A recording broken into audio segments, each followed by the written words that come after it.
Hey everybody, this is Dream, and this is going to be a Starlight Kart Racing review. This game is developed by Rockhead Studios and published by Rockhead Studios. This game actually comes out on September 1st of 2022. It is a Mario Kart style racing game. So let me get into the game itself. So from the start, you're going to have cup races that you can do, and these races are very similar to how the races are set up in Mario Kart style games. Then there's also versus mode, which you can go against like friends as well as bots, AI, things like that. You just have to plug in extra controllers. There is no online capability, which is disappointing for a game like this, simply because that can be quite a bit of fun. And then when you complete cups, you have a boss mode that you can beat these bosses to unlock more stuff. And then there's challenge mode as well that have special like races for you to try to get up the rankings and stuff like that. So you'll also notice if you hit LB that there's missions that you can complete in order to get more coins and stuff. And these coins do matter because you can up your driver skills in order to make your car better and better. As you can see, I'm prioritizing acceleration and stuff like that, but you can build your profile however you want. There's also a store. Because the game is free to play, they have these different packs that you can use to help boost your car and boost your game and stuff. Obviously, tokens and gems are available, and you have some free options here. These 1,000 gems and these 20 tokens. You can get these free every so much amount of time.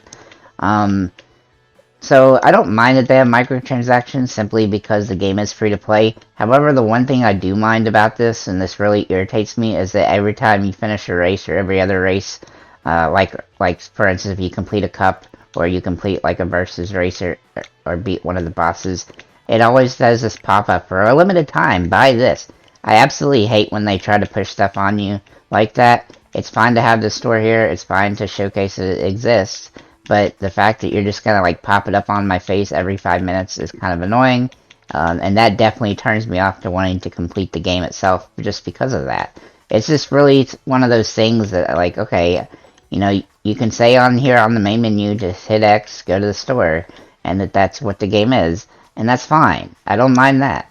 But when you do that where it pops up after a race, that is just uber annoying, and that automatically loses at least 2 points for me just in the quality of the game, because it just becomes a how much money can we exert from you. However, the game is pretty decent. It's not as good as some of the other Mario Kart style games, but it's actually quite a bit better than some of the worst ones. Now, I'm going to do this race against a boss just to kind of show you the aspect of the boss. See, here's a point where it like just randomly pops up on the screen. Infinity Pack. No, I don't want to buy this. Like, so, it's really dumb that that this game does this, where it does that all the time. Not only that, but they have a 600cc difficulty in the game, but you can't actually play it unless you buy this particular pack. And I don't want to do that. So, that's just really uncalled for, I think, the way that they did. Yeah, I'm not buying that. So I accidentally hit the button on it. So, anyhow, that's just a gripe that I have. Easy and normal difficulties are available from the get-go, and so I'll show you how these races go.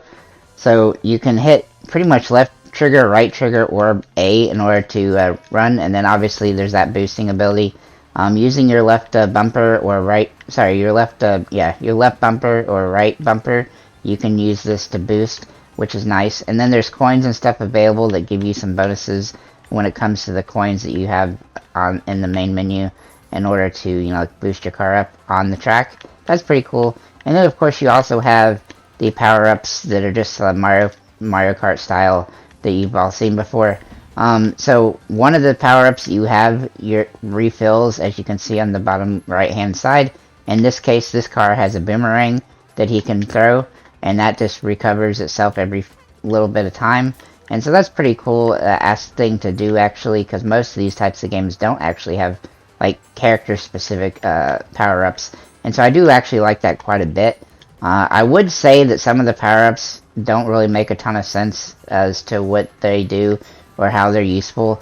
And there seems to be a pretty big RNG situation going on when it comes to how the power-ups and stuff come across, as well as like a pretty good effect of what is it, when they're like, you get ahead of racers and then they catch back up because you get too far ahead. That definitely happens a lot as well. So just be aware of those things if you do decide to pick up or to play the game. Like I said, it is free to play, so that's definitely an advantage. Overall, though, I do think the game is pretty decent, especially, you know, being a free-to-play game. It's a pretty decent game, and it's decently fun. The achievements in the game aren't too terrible. They will take you some time, and you do have to get some, like, there's a couple of harder achievements, like winning 25 races in a row, and then just playing, you know, so many races and winning them on different difficulties. But all this stuff is doable without purchasing any of the packs. Obviously, if you did purchase the packs, some of the stuff would come a little bit faster, just because it gives you some bonuses. And then all the races are three laps long. Playing against the computer or against friends on in the one mode that's arcade, like the arcade place, does not count towards any of the achievements. So just be aware of that as well. And so that's pretty much what I think about the game. Overall, if I had to give this a score, I would probably give it a 6.5 out of 10. Unfortunately, there's a few things about the game that I think that they've really could have improved on, including and not limited to not trying to sell me a pack every time I start and finish a race. I assume that it does that as well whenever even if you've bought in the pack and stuff before. So that would just seem to be more annoying, you know, from that perspective. Again, because it's a free-to-play game, I don't mind that they have those options in the game, but throwing them in my face every 5 minutes just ensures that I don't actually want to buy them. And I'm not, you know, obviously I'm not a person who really likes microtransactions that much, but if you're trying to pressure me to buy things, I automatically just get turned off by it. And so that's pretty much what I have to say about that.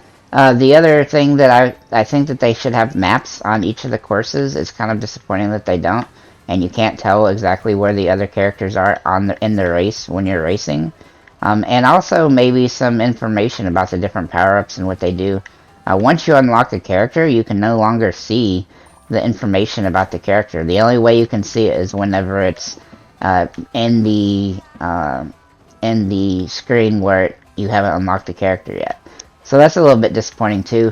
There's just a little bit of, like, you know, informative options, ideas that they could have added to the game that would have made it a little bit more interesting. And, you know, also some of the tracks, some of the, like, power-ups on the ground don't work. Like, so some tracks have, like, little power-ups that will boost you. Like these little jump things, you know, they seem kind of interesting, but they don't always work correctly either. And then some of the places where it should technically slow you down don't seem to actually do that. So there's just a couple things that they need to work on. Some of that's like coding issues. Some of it is the stuff that they should add in order to make the gameplay a little bit more interesting and a better experience. One of the things that makes, like, Mario Kart so good is because, you know, you can see where all the characters on the screen in the race are, so you know if there's some coming up on you. And then also power-ups. You know, the power-ups are more kind of, you know, there's a little bit more diversity when it comes to the power-ups, I guess is what I'm trying to say.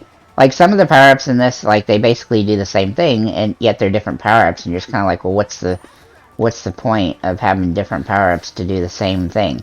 But, you know, that's just something that I would change, or at least make some adjustments to, if that was for me. Like I said, the game's free to play. If you do play it, let us know in the comments what you think about it, and have a nice day, guys.